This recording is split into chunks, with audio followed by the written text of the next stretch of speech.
Dust rose in the amber light of dusk as the wagon creaked into town, its wheels groaning over the ruts of the main street. Folks turned, the way folks always do when something new interrupts the sameness of their days. From the back, stepping down with a trunk clasped in strong hands, came a woman taller than most men there. Her name was Evelyn Grace Carter. She carried herself with a kind of grace that seemed to fight against the weight of the stairs laid upon her. The sun threw her shadow long across the dust, longer still than the gossip waiting to swallow her whole. A cluster of women, on the porch of the general store, tilted their bonnets toward one another. Ruth Ellen Crowe was loudest, whispering just enough that the whole street could hear. Asterisk, what man would want a bride who could look him in the eye, or down at him? Asterisk laughter followed, sharp as spurs. Men joined in, chuckles rolling like loose coins. Silas Crowe, Ruth's son, barked a laugh so cruel it seemed rehearsed. Asterisk, she'll need a bed longer than a wagon tongue. And cattle scatter at her shadow. Asterisk, the townsfolk howled, and Evelyn's jaw tightened though her eyes stayed proud. She lifted her trunk higher, as if the jeers could be carried with it, and walked toward the boarding house with the grace of a woman who refused a band. Sheriff Amos Harlan leaned against a hitching post, his gaze steady, pity flickering in it, but no words coming to break the moment. That night, Evelyn sat by the narrow window of her rented room, staring past the curtain. Her reflection, tall and solemn in the lamplight, looked back at her like a stranger. Beyond the glass, near the edge of town, a figure moved, massive, broad, silent. He was stacking timbers, as if each weighed no more than a sack of flour, the rhythm of his labor unbroken, steady as a drumbeat. The man's name was Talone, though most whispered him as the Comanche giant. His hair fell long over his shoulders. His chest carried the scars of battles long past. He lived apart, kept apart, as much a shadow as a man. Their eyes caught across the distance, a glance no more, but something stirred in it. Not recognition, not yet.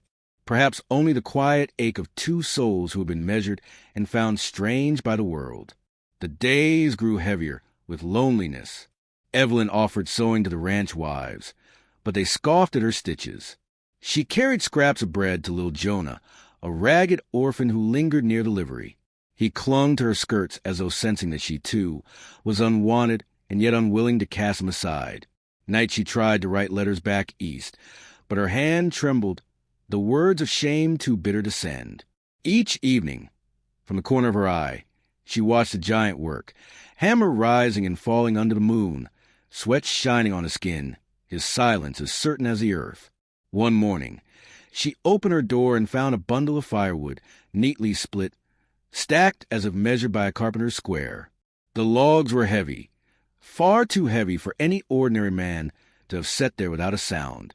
She touched them, fingers trailing over the rough bark, and breathed out a whisper, "Thank you," though no one stood in earshot. That night, when she peeked from her window, she saw him again, Talone, hammer in hand, the moon painting his shoulders silver. The wood at her door was not just fire for warmth. It was a wordless shield against the cold of the world. But cruelty has a way of circling back. At Sunday service, Ruth Ellen's tongue wagged sharper than ever. "Even a Comanche won't touch her," she hissed to her pew neighbor, loud enough for Evelyn to hear. Too tall to be wanted. Laughter rose like a hymn of scorn. Evelyn's throat tightened, her palms clammy against her Bible. As the congregation spilled outside, Silas stepped into her path, smirking. "A giant bride with no groom," he jeered. Faces watched, eager for the spectacle. Evelyn held her spine straight, though heat burned her cheeks. Sheriff Amos finally muttered, "Let her be Silas." But shame had already planted itself deep in her chest, blooming like a thorn vine. That evening, she pressed her hand to her mouth and wept into her sleeve, the sound muffled so no one would know how deeply their laughter cut. The next day, her sewing window stuck fast. She pushed, strained, but it would not budge. Then came a shadow outside. Talone's massive hand pressed against the frame, one effortless shove setting it free. He did not smile, but his eyes, dark, solemn, met hers. She held out a cup of water, and he took it, sipping slow. His voice, when it came, was low and rough, like stones in a riverbed. Asterisk, strong wood, strong hands. Asterisk, it was hardly a conversation, yet it rang inside her like a bell. From then on, a rhythm grew. She left bread near his tools. In return, a carved wooden charm appeared on her porch. Small gestures, no decorations. Something wordless, a tether forming out of silence. But silence could not hold back cruelty forever. One night, Silas and his drinking friend stumbled to the boarding house, calling her name. Asterisk, show us the giant bride. Asterisk, they jeered, their laughter ugly, mean. Evelyn opened the door, tall and unyielding, her figure framed by lamplight. Her voice trembled but did not break. I am not ashamed. Their mockery only grew, until a shadow moved behind them. Talon. He rose from the darkness like a mountain, his breath heavy, his eyes burning with quiet fury. He said nothing. He didn't need to. The sheer size of him, the coiled strength of his stance, sent the men staggering backward, muttering curses as they retreated into the night. Evelyn stood in the doorway, trembling, not from fear but from the force of his presence. The way he seemed to step into her shame and shoulder it with her. The next morning, hammering woke her. She followed the sound beyond town, out to a rise where the prairie stretched wide. And there he was, Talon, sleeves rolled, arms straining, lifting timbers one after another, not building for himself, building for her. A house. Each beam slammed into place with the weight of his devotion. His hands bled where it splintered, yet he worked without pause. Townsfolk gathered at a distance, pointing, whispering, some laughing again, but their voices dulled against the thunder of his hammer, the vision of walls rising by sheer will.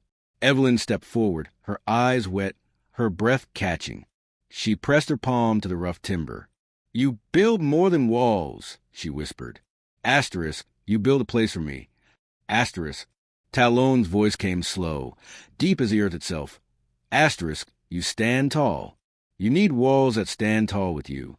Asterisk. By dusk, the skeleton of the house stood proud, beams reaching against the sky.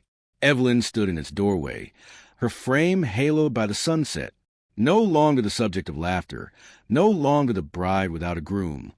She was a woman chosen, not by the jeering town, but by a man who built her dignity into wood and stone. They laughed once, but laughter fades before the sound of a hammer driving home. In the hush of twilight, Evelyn and Talon stood side by side, little Jonah racing up the hill to cling to her skirts. And in that unfinished doorway, something greater than shelter had been raised. It was not just a house. It was belonging, forged by scarred hands and a heart that spoke in gestures instead of words. And if you're listening now, remember this. The world may laugh at what it does not understand, but love builds slowly, beam by beam, until even the cruelest wind cannot tear it down.